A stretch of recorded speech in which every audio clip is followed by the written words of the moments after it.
स्वामींची गादी आज वाईमध्ये येते. ॲक्च्युली हे मिळणंसुद्धा खूप भाग्य लागतं. आत्तापर्यंत 2 वेळाला त्यांनी प्रयत्न केला, पण दोघांच्याही नशिबात नव्हतं ते. मी नाव घ्यायला काही हरकत नाही, मी जुन्या लोकांना माहिती आहे, मी नाव घेऊन बोललो होतो की ती कोणाला देणार होतो मी त्यावेळेला, पण त्यांच्या नशिबात ते नाही. ज्याच्या नशिबात आहे त्यालाच ती मिळते. आणि मग त्यांनी सांगितलं की अरे त्याच तिथं द्यायचे तर तिकडेच दे ना. बरं झालं काय, यांनी हैदराबादच्या ज्या बाई आहेत की ज्यांच्याशी स्वामी बोलतात, 15 वर्षाचे घरातच आहे, स्वामींनी त्यांना बाहेर नाही काढलं. त्यांना पण सांगितलं की तुम्ही हुकूम झाला की मी यांना स्वामींची गादी द्या. ही गादी मिळण्यासाठी अनेक जण प्रयत्न करतात, अशी सुखासुखी येत नाही. या गादीचं वैशिष्ट्य असं आहे की स्वामींचा वास सतत तुमच्या इथं राहतो. जो ह्या गादीवर बसेल त्याचं एक काम असतं की लोकांच्या दुःखामध्ये सहभागी व्हायचं, सुखामध्ये सहभागी नाही व्हायचं. गादीवर तुम्ही एकदा बसल्यानंतर तुम्ही एक वेगळ्या लेवलला येता, म्हणजे सर्वसामान्य लोकांमध्ये तुम्ही नाही मोडत. तेव्हा यांना आवड निवड राहणार नाही, जे समोर येईल ते खायला लागेल. सिद्धी लक्षात ठेव ग, रोज शेपूची भाजी करत जा.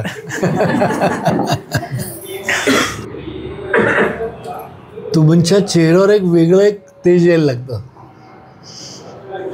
गादीवर बसल्यानंतर.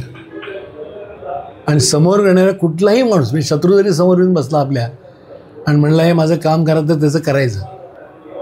कारण गादीला सगळे सारखे आहेत, शत्रू मित्र नाही.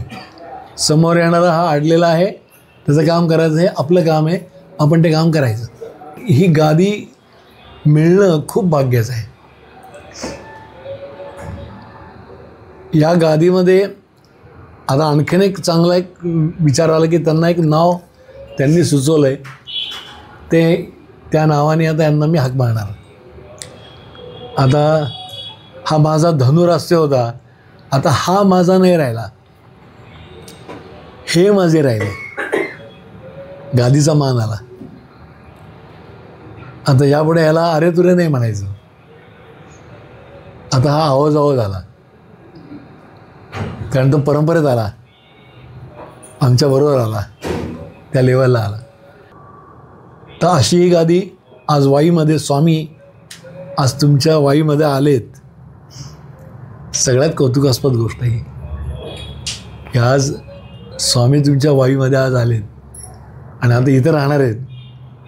म्हणजे इथून ते जातील कुठेही, कारण शंकराचं मंदिर आहे, तर भद्रेश्वर आहे.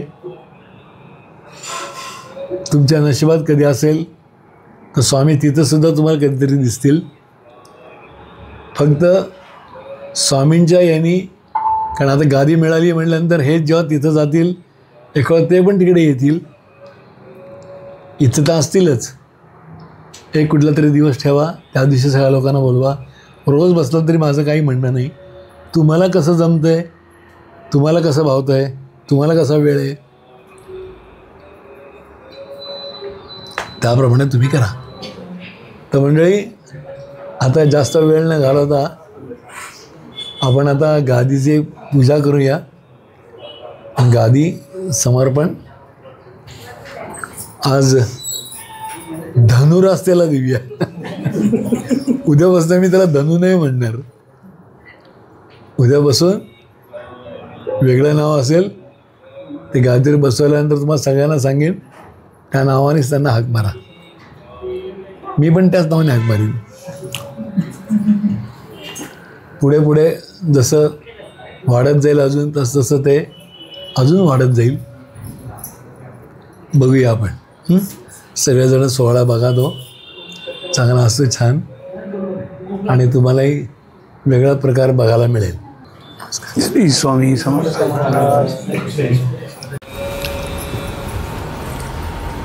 आसन देते का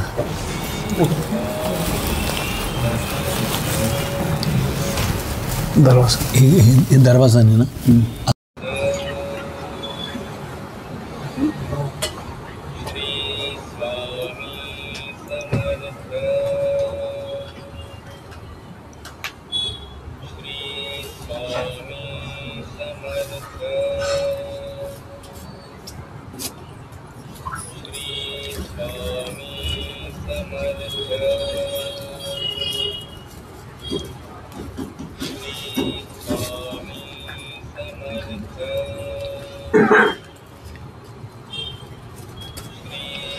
कोहली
एक आसन.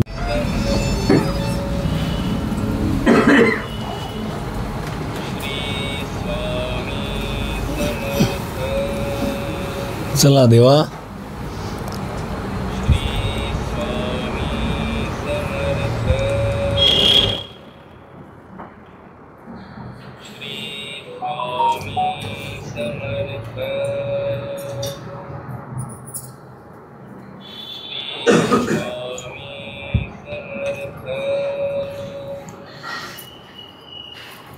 बसा.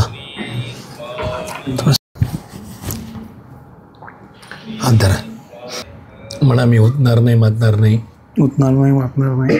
या गादीवर बसून स्वामींचा अपमान होईल, स्वामींचा अपमान होईल अशा तऱ्हेचं कुठलंही वर्तन मी करणार नाही. कुठलंही वर्तन मी करणार नाही.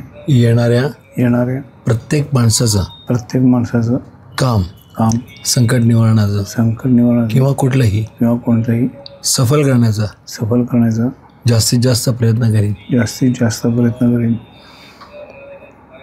कोणाच्या भावनांशी खेळणार नाही.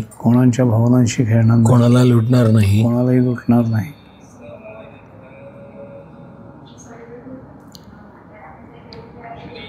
आता ज्याला तुम्ही हात लावाल ती अन्नपूर्णा डबल होत जाईल. मी अन्नपूर्णा पण देतो तुम्हाला. प्रसादावर हात फिरवलात प्रसाद कायम कमी पडणार नाही, कधीच तो वाढत राहील.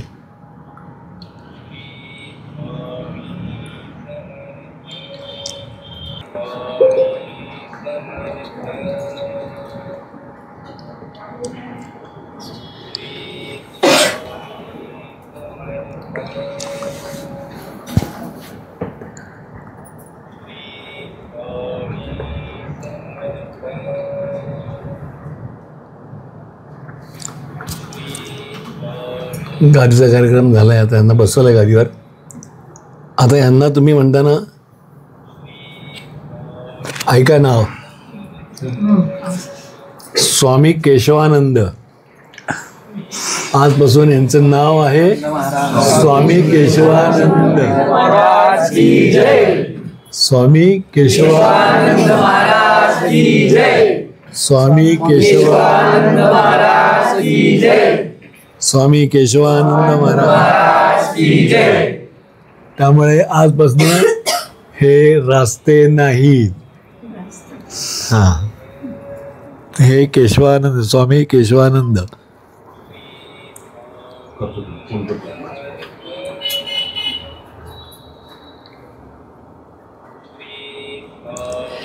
1 वर्षभर कोणाकडनंही पाद्यपूजा करून घेऊ नका. 1 वर्षभर. 1 वर्षानंतर मी परत येईन तेव्हा हे उजवून देईन. मग 1 वर्षानंतर मग पाद्यपूजा करून घ्यायला हरकत नाही. 1.25 वर्ष झाली की तुम्हाला गुरुमंत्र द्यायचा उपदेश करीन. मग तुम्ही कोणालाही गुरुमंत्र देऊ शकता 1.25 वर्षानंतर. आणि तुम्ही दीक्षा पण देऊ शकता. तोपर्यंत आत्ता जे येतील त्यांना फक्त अंगारा द्या आणि म्हणून तुझं काम होईल. कामं होत जातील. कमी काही पडणार नाही. पण 1 वर्ष आणि 1.25 वर्ष ह्या 2 गोष्टी पाळायच्या. संध्याकाळी उठताना गादीला नमस्कार करा, डोकं टेका आणि ही जी वरची वस्तू आहे ही फक्त दुमडून ठेवा. बाकी घोंगडी किंवा खालचा याला काय हात लावायचा नाही. गुरुवारी जेव्हा कराल तेव्हा साफ करा, पूजा करा, फुलं उचलून बाजूला ठेवा, मग करून घ्या. पाद्यपूजा 1 वर्ष करून घ्यायची नाही. 1.25 वर्ष गुरुमंत्र कोणाला द्यायचा नाही. त्यानंतर तुम्हाला द्यायचा अधिकार देतो. दुसरी गोष्ट, ह्या गादीवर बसल्यानंतर तुमच्यावर कोणीही कसल्याही प्रकारचे जादूटोणे काही केलं, कसल्याही विद्या वापरल्या तर त्या विद्येचा काही उपयोग होणार नाही. माझ्यावर आत्तापर्यंत लोकांनी इतक्या विद्या वापरल्या, मला नामशेष करण्याचा खूप प्रयत्न केला, पण आजपर्यंत कोणाला ते यश मिळालेलं नाही. कारण ही गादी म्हणजे स्वामी आहेत. ह्या गादीवर जो प्रयोग करेल त्याचं वाटोळं होईल. आपलं व्हायचं काही कारण नाही. तर कोणी प्रयत्न करू नयेत ही गादी संपवण्याचा. कारण ते बसलेत. त्यांनी सांगितलं भिऊ नकोस पाठीशी आहे. कोणाला काय करायचं आहे, कोणाला काय बडबड करायचं आहे, नेहमी लक्षात ठेवा. आपली जेवढी लोक निंदा करतील तेवढे समजायचं की आपण मोठे होत चाललो नेहमी. कारण आपण जे केलं ते लोक नाही करू शकत. आज तुम्हाला ही गादी मिळाली, ही गादी दोघांच्या नशिबात. त्यामुळे ती शेवटी रस्त्यांच्याकडेच यायची होती. केशवानंद तेच म्हणजे केशवानंद, स्वामी केशवानंद. हो, स्वामी केशवानंद. आता स्वामी केशवानंद. चला, आजचा सोहळा पार पडलेला आहे. आनंद कोटी ब्रह्मांड नायक